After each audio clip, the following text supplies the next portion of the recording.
पाकिस्तान के वजीर आजम ने एक अनाउंसमेंट की। इस अनाउंसमेंट ने मुस्तकबिल के तमाम तर वॉरफेयर्स को मुकम्मल तौर पर तब्दील करके रख दिया। रॉकेट फोर्स कमांड, एक डेडिकेटेड फोर्स जिसका काम क्या होने जा रहा है। नई रेजिमेंट्स और नई बटालियंस बनेंगी पाकिस्तान आर्मी के अंदर, फुल फ्लेज एक फोर्स। सारे एसेट्स, इंपॉर्टेंट चीजें दूर रखते पाकिस्तान आ नहीं सकेगा। हमने कहा है हम घुसेंगे ही उधर से। बिस्मिल्लाहिर्रहमानिर्रहीम, अस्सलाम वालेकुम। मैं हूं मखदूम शहाबुद्दीन। 14 अगस्त 2025 पाकिस्तान के यौम आज़ादी के दिन पाकिस्तान के वजीर आजम ने एक अनाउंसमेंट की। इस अनाउंसमेंट ने मुस्तकबिल के तमाम तर वॉरफेयर्स को मुकम्मल तौर पर तब्दील करके रख दिया।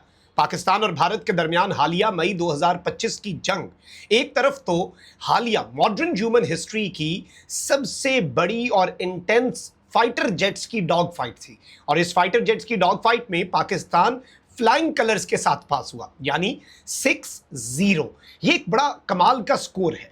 लेकिन इन द फ्यूचर भारत इस वक्त क्या तैयारियां कर रहा है और पाकिस्तान भारत के लिए किस तरह से सरप्राइजेस प्रिपेयर कर रहा है। पाकिस्तान के पास बेहतरीन आर्मी, बेहतरीन एयरफोर्स और बेहतरीन नेवी है, लेकिन अब पाकिस्तान ने एक और फोर्स बनाने का ऐलान किया है, रॉकेट फोर्स कमांड। एक डेडिकेटेड फोर्स जिसका काम क्या होने जा रहा है, इसकी वजह क्या है, इस हवाले से मैं कुछ एक्सक्लूसिव डिटेल्स आपके सामने रखूंगा। और ये रॉकेट फोर्स करने क्या जा रही है, ये क्या कमाल के वंडर्स करेगी और किस तरह से भारत जो है उसका कोई भी कोना अब गैर महफूज होगा और उसमें हर चीज़ अब पाकिस्तान के रडार पर और पाकिस्तान की रेंज में होगी। और ये रॉकेट फोर्स 24/7 क्या काम करेगी और किस किस काम की तैयारी करेगी, इस हवाले से मैं एक्सक्लूसिव डिटेल्स जो हैं वो आपके सामने रखता हूं।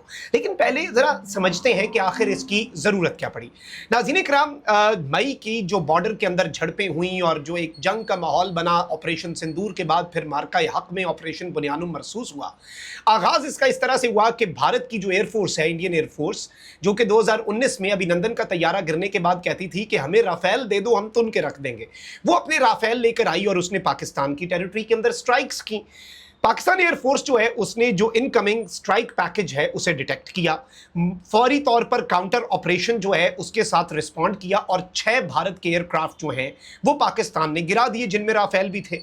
अब इसमें एक चीज़ बड़ी इंपॉर्टेंट है, जब भारत के अंदर पोस्ट एंगेजमेंट एनालिसिस हुआ, जब भारत के लोग बैठे उन्हीं दिनों के अंदर और फौरी तौर पर उन्होंने सोचा कि भाई हमारे साथ हो क्या गया है, तो उन्हें अपनी एक कैपेबिलिटी के अंदर गैप नजर आया, यानी एयरफोर्स की जो कैपेबिलिटीज है। क्योंकि राफेल जो है उसके साथ मीटियोर मिसाइल लगा हुआ था और वो आउट रेंज कर दिया पाकिस्तान के एयरफोर्स के PL-15 air to air missile ने, और पाकिस्तान को बियॉन्ड विजुअल रेंज कॉम्बैट में एक एज मिल गई। अब यही वजह है कि उसके बाद तनाज़ा खत्म होने तक एक भी इंडियन फाइटर जेट ने हिम्मत नहीं की फजा में आने की, मुकम्मल खामोशी, घर चले गए भाई कि बस ये हमारे बस का रोग ही नहीं है, हमारे पास ये कैपेसिटी नहीं है, कैपेबिलिटी नहीं है। उन्होंने अपनी एनालिसिस किया। जब भारत ने देखा कि फ़ज़ा के अंदर तो हम एडवांटेज हासिल करने में नाकाम है, इंडिया के जो प्लानर्स हैं उन्होंने फिर कहा कि हम सरफेस टू सरफेस और एयर टू सरफेस मिसाइल्स जो हैं वो इस्तेमाल करते हैं, और ये हमारी फॉर्म ऑफ रिटेलिएशन होगी, यानी हम अपने ब्राह्मोस और दीगर जो जो उनके पास पृथ्वी और ये वो, उनका हम अपने ये वाले मिसाइल इस्तेमाल करते हैं जो ज़मीन से ज़मीन पर मार करें या फिर फ़ज़ा से ज़मीन पर।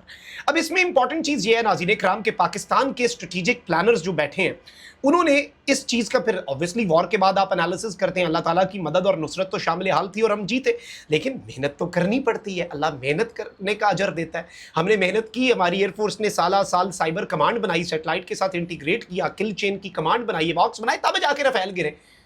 भाई मेहनत अपने हाथ में होती है। खुदा ने आज तक उस कौम की हालत नहीं बदली, ना हो जिसको ख्याल आप अपनी हालत के बदलने का, तो आप अगली जंगों के लिए तैयारी करते हैं। तो अब जब पाकिस्तान के स्ट्रेटेजिक प्लानर्स बैठे तो उन्हें समझ लगी कि अब हमें कन्वेंशनल डोमेन के अंदर एक डेडिकेटेड मिसाइल और रॉकेट फोर्स जो है उसकी ज़रूरत है। और इसमें अब क्या होने जा रहा है नाज़रीन इकराम, अच्छा बाय द वे मैं आपको ये बता दूं कि ये जो एक कन्वेंशनल मिसाइल्स की एक पूरी फोर्स है, ये जो न्यूक्लियर मिसाइल फोर्सेज हैं, न्यूक्लियर वॉरहेड्स, हमारे पास एसपीडी है, स्ट्रेटेजिक प्लानिंग डिवीजन है पूरी पाकिस्तान आर्मी में, wonderful work they are doing. SPD की अपनी फोर्स है, वो न्यूक्लियर वॉरहेड्स और न्यूक्लियर मिसाइल्स वो उनके जिम्मे है। ये डेडिकेटेड कन्वेंशनल यानी जो नॉर्मल आपके मिसाइल्स होते हैं। अब इसके काम क्या है नाज़रीन कराम? एक तो ये है कि इंडिया का जो एक एक्सपैंड करने वाला कन्वेंशनल मिसाइल्स का आर्सेनल है, उसे पाकिस्तान ना सिर्फ डिटर करे बल्कि मैच करे। दूसरा, एयर और मिसाइल फोर्सेस को इस तरह से इंटीग्रेट किया जाए, जैसे हमने एयरफोर्स में किल चेन हर चीज को इंटीग्रेट कर दिया ना, तो अब हम अपनी एयर और मिसाइल फोर्सेस जो हैं, एयरफोर्स और मिसाइल फोर्स को, जो रॉकेट फोर्स है, उसे इस तरह से हम इंटीग्रेट करें कि एक लेयर्ड डेटरेंस हो, एक इस तरह की आपस में राब्ता हो।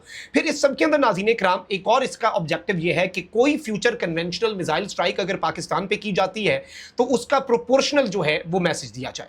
फिर इसमें इंपॉर्टेंट तरीन चीज क्या है? सबसे अहम तरीन नाज़रीन कराम ये है कि भारत जो है वो अब इस सारी सूरत हाल के अंदर क्या करेगा।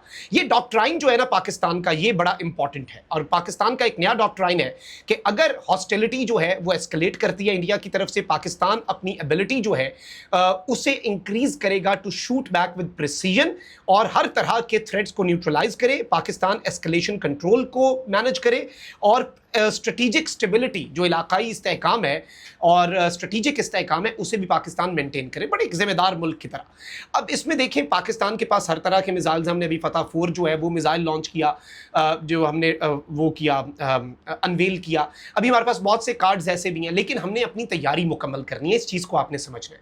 अब ये जो डेडिकेटेड रॉकेट फोर्स है, जिसमें अभी नई रेजिमेंट्स और नई बटालियंस बनेंगी पाकिस्तान आर्मी के अंदर, फुल फ्लेज एक फोर्स, इसके 2-3 काम होंगे। एक तो दिन रात रिसर्च करनी है, अपने मिसाइल्स बनाने हैं, डोमेस्टिक आपने अपने आप को मजबूत करना है मुकम्मल तौर पे, जैसे हम JF-17 अब खुद बना रहे हैं पाकिस्तान के अंदर, उसी तरीके से ऐसा ऐसा मिसाइल हम बनाएंगे कि फिर जब वो बजेगा, जब वो लगेगा तो लग समझ जाएगी। जैसे PL-15 लगा ना, और J-10C ने लगाया, JF-17 थंडर ने मारा जाके, S-400 गिरा के आ गया हमारा JF-17 thunder, S-400 missile defence system उड़ा दिया। तो ये सब कुछ जो है पाकिस्तान अपनी स्ट्रैटेजी को बड़े बेहतरीन अंदाज में आगे लेकर बढ़ रहा है, और इसमें इवन सुपरसोनिक और हाइपरसोनिक मिसाइल्स जो हैं, जो एक बहुत ही आगे चल के, और दुनिया में बहुत कम ममालिक हैं जिनके पास प्रॉपर रॉकेट फोर्स है। पाकिस्तान की ये जो स्ट्रेटेजिक अब ये रॉकेट फोर्स कमांड बनी है, ये इस तरह से गेम चेंजर होगी कि इस रीजन के अंदर नहीं बल्कि, अच्छा एक और चीज़, पाकिस्तान के आर्मी चीफ ने 2 बातें कही। एक, उन्होंने कहा कि आप डैम बनाएं, आपने पाकिस्तान का पानी रोका उस डैम से, तो हम एक डैम पे 10 मिसाइल मारेंगे।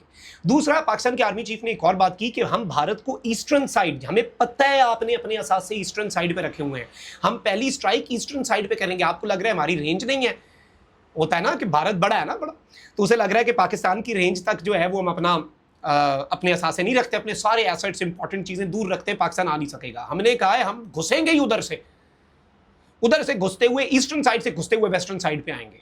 ये सब कुछ पॉसिबल, देखें, सिर्फ गुफ्तार का गाजी नहीं बनना होता, किरदार का गाजी बनना होता है, और इसीलिए ये बहुत सोच समझकर रॉकेट फोर्स कमांडर, बहुत सी ऐसी अभी चीज़ें हैं यकीन माने जो मैं ऑन द रिकॉर्ड नहीं ला सकता, बट आप अंदाज़ा नहीं कर सकते कि पाकिस्तान इस वक्त क्या तैयारी कर रहा है। भारत को लग रहा है कि वो टाइम बाय कर रहा है।